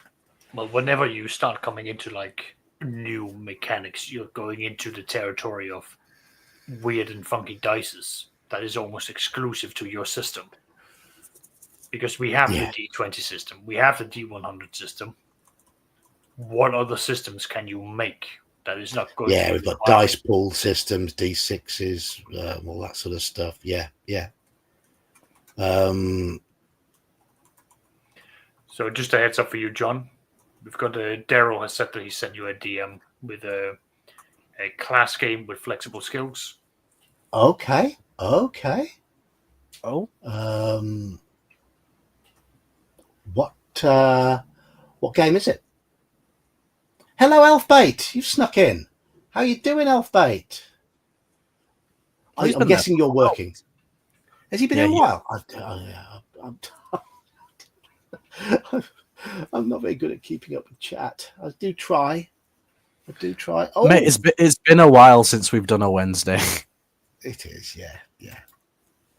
We've done it now. We are in trouble now. No, shit. Oh, no. Oh, right. I gotta go, boy. Hello, Eminal. It's funny, Amon, is, since you started with the fighting fantasy books, that's exactly what I got right there on the picture. Oh, really? Yeah, I got the reprints for. Oh, yeah, I did see them. Yeah. Nice. Anyway, no, I mean, when everyone talks about perfect game, I'm going to say this much: it's not just a perfect game for you; it's a perfect game for your group as well. And depending on your group composition, will determine what's good for that. Because I like all sorts of games. I mean, I like sci-fi. I like fantasy. It's just I like things that are different and new. Like to me, I love the Alien RPG and how it does the stress mechanic and everything else. But would I want that for a horror game? Absolutely not. But horror games don't fit well with horror games either. So, it's hard to say. All I can say is that I steal shamelessly from other systems if I can. Like Blades in the Dark, I think is really good for having the clock mechanic. Yep. By doing that, you can put that in any game because it's a non whatever. And then guess what? If your player fails a saving throw, you just click something in the clock, and when it fills up, then your bad event happens. That works well with poisons. It works well with if you're doing, a stealth aspect. You can use it in so many different ways, and players may not even know. They just know something bad's going to happen when it completely fills up, and I like that. So you get this feeling of creeping doom. Exactly. Yes. And I think that's part of the problem with a lot of games is that they don't create that stress. A lot of things are just binary. And some of that has to fall on the GM. I have had some GMs which are great, and I've seen some players, I hate this system. And you find out when they're talking, they don't hate the system. They just hated the way that the GM was playing the system. Hey, Doc. So that makes it hard. There are some games I just hate. Some people love, when I was young, I wanted simulationism. I wanted perfection. The more tables, the better. Just, load it on. And then as I'm getting older, I'm like, look, I don't want to have to memorize everything. Let's make a simple system. And I like dice pulls because I don't have to really think about it. Like, you just need all this and how many successes. Yeah, I'll just, it's I've much noticed as I've got older as well that I gravitated a lot more to simplicity. When I was younger, I wanted all the rules. I wanted rules to tell me what the players could do. I wanted rules that would pretty much guide the game. And now what I want are rules that sit in the background, that you only call on as and when needed. But that's come in more as I've become more confident as a DM, as I've become more patient and more able to improvise and just go on the fly. It's what fewer rules now suit me a lot better. But me as a DM 10 years ago was very different. I was very different. And I think some of that is down to the players I play with, as you say. Certainly the groups I'm playing with online, I feel that they are putting more trust in me to run a game fairly, even if I don't abide by rules as written. I feel as though they've got a lot more trust in me to be fair, to be entertaining, to give them a gaming experience that is tailored for them, that I believe they'll enjoy, rather than having a crafted experience, an experience that is crafted by the rules. The experience is more crafted by me. And I like that. I might be a bit of a power hungry, whatever, but I feel it is nice to have that trust from the players to allow me to just express myself and run a game in a way that I like to run, which is pretty much rules minimal. And I'm going to bring up something which we've lost him on as well. Yeah, well, he said he was going to spend time with his girlfriend in the background. Okay, all right. But some of it is. I want to bring this is you adhere more closely to the rules as far as whenever you're doing a tournament scene, because you're getting a bunch of people that have been out there. But once you get into a group, and I know we've all done this, you know what, I don't like this rule, or you play with rule and you find out it's being abused, and even the players admit it's being abused. Like, okay, you know what, we're going to homebrew this. And I think what has happened in many game designers is they've played a game enough to say, you know what, I don't like this because I want a different experience. And so they start branching off. I mean, the number of BX clones, I want to call it, that are going in different directions. They're like, you know what, I need to fill this niche in, or I need to fill, like, I love Axe, I do. But it's close enough to BX, I don't worry about it. But then there's Hyperborea. And some of it is, I want the rules to feel like the setting in certain cases. And I'm willing to accept that hey, it's different enough without being, after a while they're so close, it doesn't bother me one way or the other. Okay, I can run with one or run with the other. I just have to memorize a little bit different rules. But the other part is, when I was young, I had the brain power to stuff in like dozens of books and throw everything in. And I'm like, no. Well, a perfect example of the other part is what do I want out of it as well? Like we were talking about, simulationism. When I was young, oh, you know what? Palladium does this so much better. We have dodge and we have parry. We have this. Yeah, that's absolutely great. I would like a combat to finish, in less than 4 hours if I have a group of like 7 people. That's what some of it I think starts coming down to is like, I want a short combat, which is why I'm starting to appreciate, in the last few years BX so much more, or even AD&D. And I think the problem is that people keep thinking, I'll just add more hit points. Well, a dragon had 32 hit points in BX. Combats didn't last that long. No. You can simulate dodging and parrying in BX. Okay, just roll 3d6 equal to a low new dexterity. But I mean, you don't. There you go. Off you go. Well, I mean, you don't have to do that anyway. It's just, but everything becomes nail biting. But combat might not be more than 5 rounds. But guess what? He breathes on you. You're gonna lose 1 or 2 characters if you haven't prepared properly. The fighter comes in.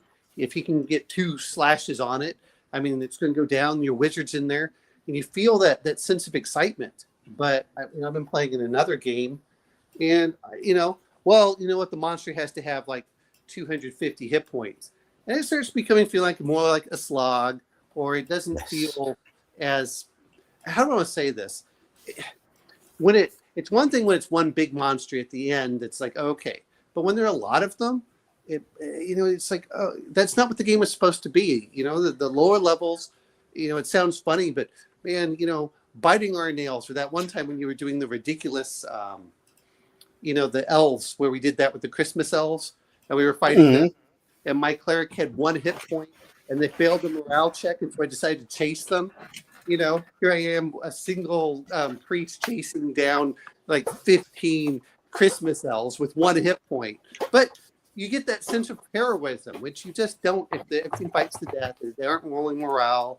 I do like morale check. I just think that, this is, and I know Musing's in this, and he loves it. The 2d6 is so much more elegant. Roll for morale.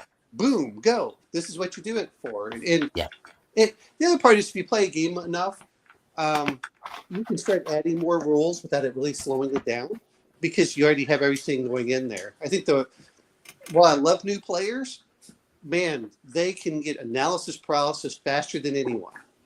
And then sometimes it's like, how fast can you get people into a game? I mean, like I ran a Conan game, the 2D20. They picked it up in no time. Okay, here's what you do. They're like, oh, okay, that's easy. In fact, I think that was easier for them to understand than if they had been playing a different, an AD&D game. And I've seen people completely shut down during an AD&D game. Another good one that I like is the D6 Star Wars. I think that's a pretty elegant system too. Unsurprisingly, I've not played it. Okay, yeah, but you have the D6 you could use for other things as far as combat. It's like, oh, okay, roll this, roll that. Now you get the other part. I think is what power level, because every game at a certain point breaks, and so I think that's down to personal. That's down to personal preference, so isn't it very much power level? Well, there are certain times when you look at a game where you can just feel the game breaks. It doesn't. You can tell the game was never intended to be worked at that level. Things get ridiculous. Things start becoming less challenging, or they get so challenging that they don't make sense. And you feel like, okay, now I'm being sucked out of there. I'm done. Or, You know, or options increase to such a level where turns combat starts taking so much longer. I mean, for D&D, if you look at it, like, oh, okay, if you're 30th or 40th level wizard, I'm going to cast the fireball for first edition. All right, I'm doing, the fireballs get ridiculous. They start doing more than your 9th level spells. You start getting wish, so things start becoming trivial. You're getting into that superhero range, and the game kind of feels like it's going to break down. You should have to start making special rules for it. And that's where you start getting your game designs when, like, hey, I need this in my game, or I need that in my game. And then that's where you get, like, a superhero game like Bear was doing.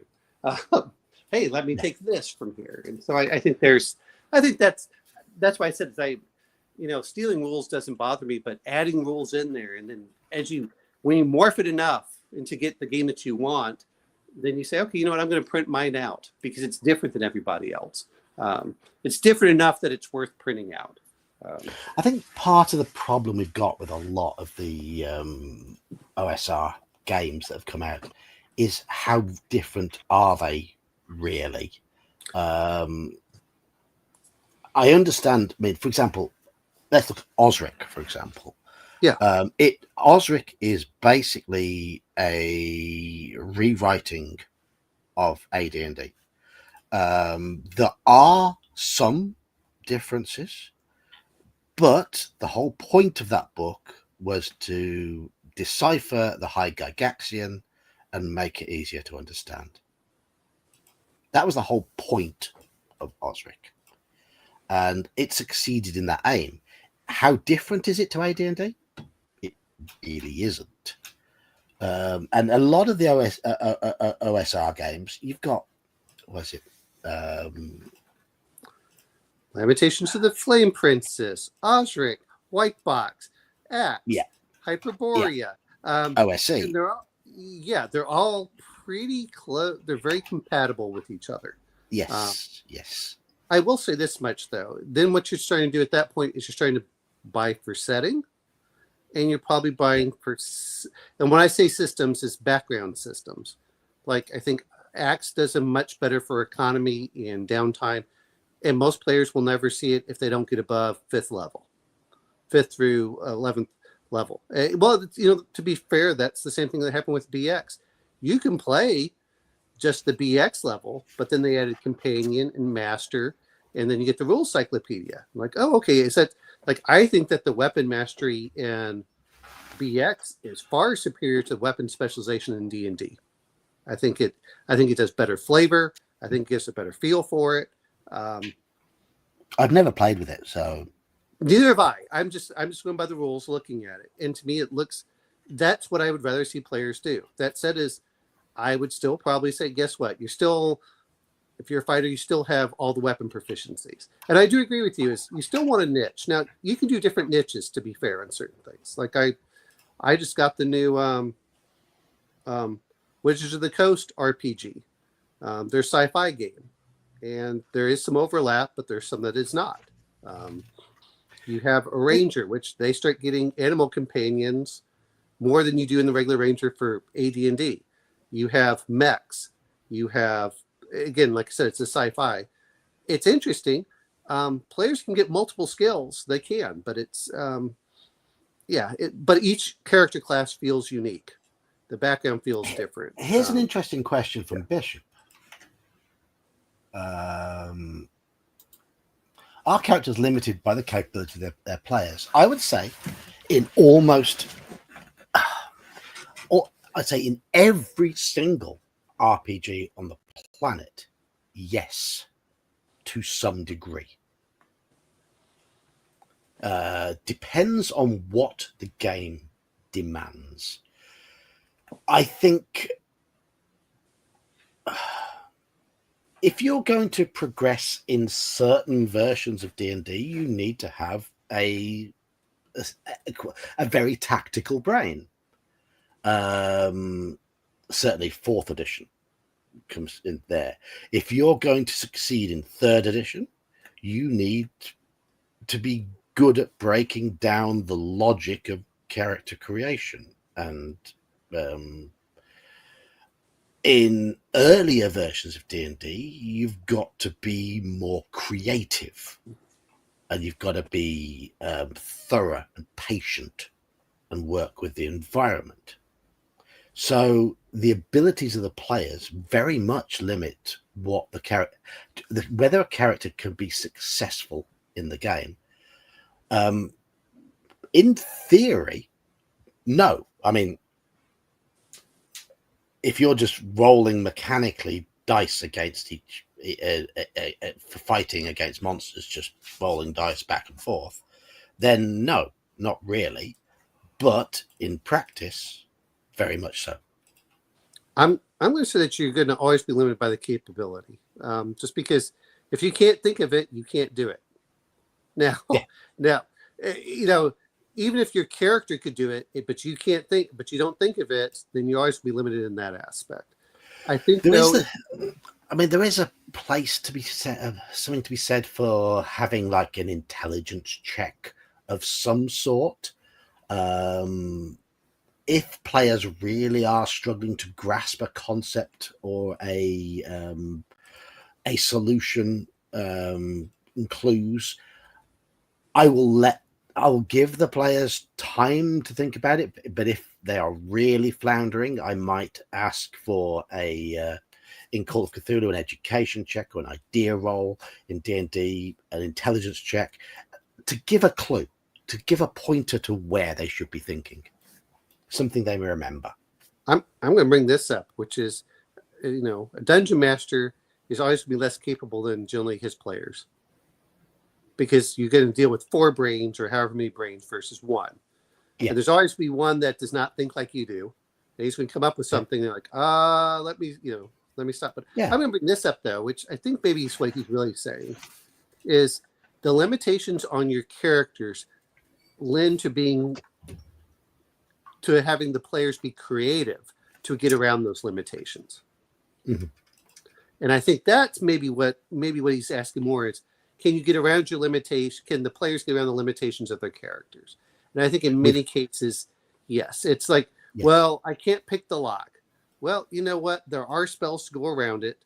There are brute force methods to go through it. If the door is locked and you take an axe, I'm not going to say, nope, your axe doesn't work. It might take you longer. It might bring other stuff. It may not be the ideal solution, but I will let you do it. Same thing with, I don't want the characters to be so limited that they can't, that the whole game stops because they can't, they're just prevented from doing it. You know, like, part of the reason if I don't want to necessarily always play a video game, because in certain video games, it's just like, you can't climb this wall. Like, well, it looks like I can climb the wall. Nope, you can't do this at all. Whereas the players make it like, failure should always be on the table, though. I think failure should never be taken off the table. I think if either the players completely misplay a situation, or the dice really are playing up for them, then the characters should be allowed to fail. They may have to go away and come back. Right. But I think the players want that too. Go ahead. Just to jump in here, but this is also the part where I'm enjoying some of the older editions where there is guidelines, or there are out there ways for the players to say, well, this is the ability or this is the skill I want to use to try and gather out some insights. Because then that helps them to basically tell me how their character is going about it. For example, Arcana in 5th edition is something that they can often use for, right, you're in a combat situation, the enemy's casting a spell. I was like, well, which spell is it? I was like, well, you don't know. You got to roll me an Arcana to see if you know what spell that is. Equally, you know, there might be an area of high magic intensity. It's like, well, what does that mean? Well, you got to roll me an Arcana, and your character may or may not know. And these are things that the players can start saying that they want to use. Or they can start turning around and say, right, well, I want to do a survival roll and see if my survival skills will tell me anything for how I might get insights or knowledge on the situation. Oh, yeah. There is room for that. So that's what thing in there. Yeah. I'm going to bring the other part too, because we're going to talk about some of the old stuff, which we don't do as much now. But with VTTs, it's kind of nice where you can, especially if you have things that are blocked off, of mapping. Where is the secret door? But, there are ways of doing that. And I'm going to, because I've been playing with Foundry a lot. Guess what? One character can actually see the whole thing, but I can theoretically wipe out the whole map, and then they have nothing if their mapper dies. It's like, oh, okay, like you can put up where it has basic walls and everything, but it's grayed out. But then I can also set up so it's completely black, and the only thing you can see is what you see, which means if the players don't remember how they got there, now they're kind of screwed, which is good. I like that, but I also want to bring up a little bit of what Sexy's talking about with Arcana, and I'm not saying I'm this good, but a DM that keeps up some consistency allows players to game the system without having to roll Arcana. Like you roll Arcana the first time, yeah, you're familiar with this, but they're like, you know what? I see this red glow with a purple hue, and they're like, every time I see that, this is a character of lawful evil or something, and you're like, oh, okay. So then you can start building that player knowledge based off of what the character kind of knows from there. And so then you don't necessarily have to roll all the time. Oh yeah, well it's so and so. Well, how do you know? Because he has this kind of aura. All right, it's the same thing of I don't have to speak Russian to sometimes understand what that they're speaking Russian. But at the beginning you may have to roll an intelligence check to see what language that is. Same thing with goblins, stuff like that. And it's like, okay, and I think that's where the old game was assumed more, and why you didn't have skills was the characters, if they played long enough, the players would pick up on those cues and could use it, can sort of gamify the system without having to rely on their skills. I think that I'm not against skills, actually. I just think that in some ways it was a little bit easier, like how we were doing it. You know what? Your character doesn't know this, roll 5d6 and roll below this stat. Oh, your character does know it, roll 3d6, or we can add or subtract from that. I think that helps.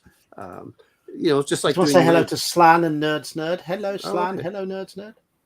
So but, as I said, my ideal system would blend class and a simple skill system, a simple, flexible skill system, a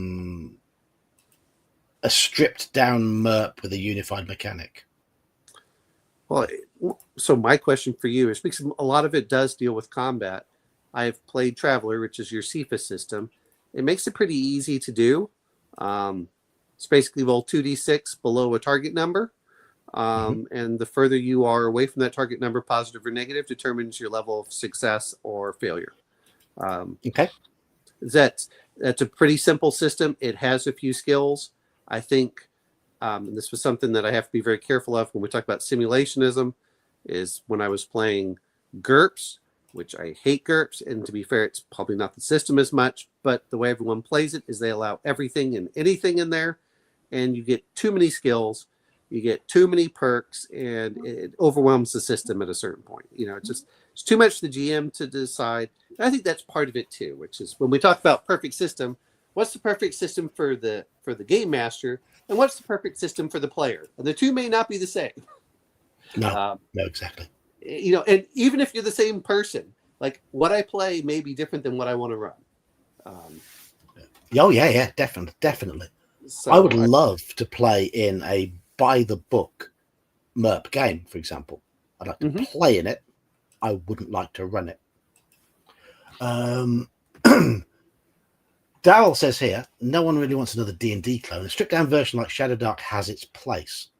I think we are at the point where we are pretty saturated. And as you've already said, it's all about the background material and the flavor that comes with these variants in terms of adding stuff in. I think the reason why Shadow Dark was so successful is because it used a current core mechanic to create a simplified version of the game with a really old school feel. So it has that cross appeal, which is good. I'm going to bring up something, so I'm going to bring this up because we can talk about D&D clones. So this I've is never called seen Silver, or heard of that. where you get to play a heroic food, and you can choose. Yeah, the character creation is completely unique, based off of 5th edition. So we can call this a D&D clone. I'm not sure if you would, but it's got the core mechanics for that. So you've got that, and this is their new one, which is a sci-fi, which again based off of 5e, called Exodus. Now, to say that these two games have the same feel and setting or identical rules would be incorrect, but any 5th edition player would kind of feel very at home at this. So, again, I like the artwork and things, not that you can see necessarily the Awakened Bears and stuff, but they're interesting. So I'm not going to, and there are different mechanics in some in here. The character creation for Silver Plate's completely different. You pick I'm afraid to call it, but you pick whether you're food or a beverage, and there are certain abilities you can do, and you get a total of X number of points. So it's kind of a point build system, and you can pick on whether you're burned or boiled, and each of them have their own different abilities, and you can mix and match as much as you want until you get to 40 points, and then you're done. Do I like? Might be a pint of Guinness. Yes, you could pick that. You want you're a beverage with bitter, and now you have to do some kind of pun off the name of Guinness. For your heroic, are you kind of a knight character? You have similar classes, but I think that's. But there are two different feelings here. I could be Sir Alec the Guinness. Yes, exactly. You could be that. And yes, and you have a beverage, and you have the ability to do this and that. And I mean, but since they're similar mechanics, what I want to say is that while they're clones, theoretically, and I'm afraid to even call these clones at this point, but they're offspring of 5e is a better phrase. But they are so completely different that no one would say these are the two same games. They might say based off the 5e, and I think that's why I said setting matters. Your character creation needs to be similar. But Exodus is a much more of a heroic exploration, dealing with time travel. So it's a much more serious game. And for Silver Plate, if you have to play that straight, you're probably missing the point. That said, is what I do like about Silver Plate is it takes itself seriously. It tries to be a serious game, and it comes off that way. And while they have a lot of puns and things like this, it's still a playable game. You can still have adventure. You can have the ridiculous part. You can still have, scary aspects. And another one I'm going to mention, which is Pugmire, which is where you get to play dogs and cats and rats. And so you can give a completely different feel for those. So I don't know if it's to say that there's another D&D clone. What I'm going to say is that it's much harder to separate yourself out unless you have a really good hook. And you can put in special rules for those aspects for it. But yeah. Elfbait says here, they aren't clones if they are a different game. A core mechanic doesn't a clone make. I would say it depends on the degree of similarity.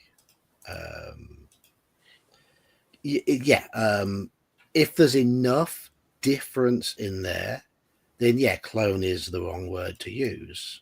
An evolution, a development, a member of the same family, clone maybe the wrong word to use. I would never, for example, say that Shadow Dark is a 5e clone, despite the fact that it uses the standard sort of D20 sort of mechanic. Whereas Adventures in Middle-earth is closer to a 5e clone, but it has stripped out all of the magic, and it's got a Tolkien feel to it, a completely different feel to the Forgotten Realms style world, with all the travel mechanics. But the travel mechanics are based on 5e style perception checks, survival checks, that sort of thing. But they are developed. And I wouldn't call Adventure Middle-earth a 5e clone. I don't think it is close enough to it to be a 5e clone, but the core mechanic is the same.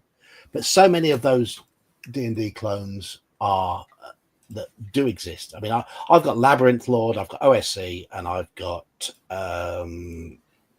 Osric on my shelves, and they are D&D clones. They because they're just rewritings of the same rules effectively. And I Anyway. want to bring this. I'm going to bring this up, which is, we're just going to go over for TSR, BX, Advanced Dungeons and Dragons First Edition, and Advanced Dungeons and Dragons Second Edition. They, there was big changes between each of them, but they're so close you can literally grab the module off the shelf, and play one with the other. And I think that's where I think that whether it's 3E, 5e, a lot of these is where D&D did really well, because I remember D&D was dying, in the late 90s. It was reinvigorated when they brought in the third edition, because it allowed so many other people to add books. Like I think Saxius has so many books from third edition here that was, that just different, even if they're third party. You're like, I like this. We'll add this. We'll add this. We'll add new character classes. I play Oriental Adventures with D&D.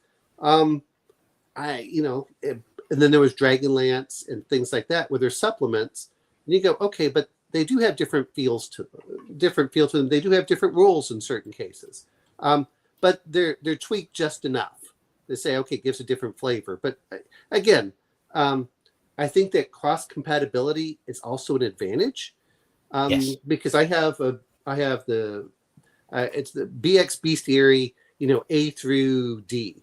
And what they did is they took, it's the third party. They took a lot of the monsters that were in the basic BX, and then they expanded them out.